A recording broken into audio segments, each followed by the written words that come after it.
mekaten sanesipun anggenipun sami Bapak Swanto menika ngaturaken ageng pangapunten wonten Gusti Allah awit sampun setahun mubut ing taun kalih Bapak Swanto saged tansah binerkahan dening Gusti Allah tansah katekapan ing kamudayanipun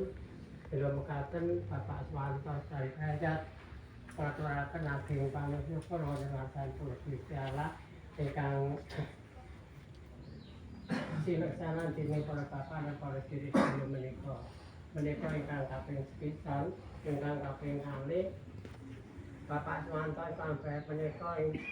dalu menika nderek pangbagyo dinten Natal dinten wiyosipun Sang Juru Wilujeng inggih Gusti Yesus Kristus ingkang sampun kaparingga dening Mas Resiani tanggal 20 Desember kepengker menika. Langkung malih ing salajengipun Bapak Swanto kan saya menika nggih mengeti dinten saya mengeti warsa enggal 2016 mangke ingkang yang menika pramila supados lumampahi kabeh saking wali dalu menika anggenipun ngaturaken lajeng panusyukur dene tansah binerkahan dening Gusti Allah menika sak teteng setunggal taun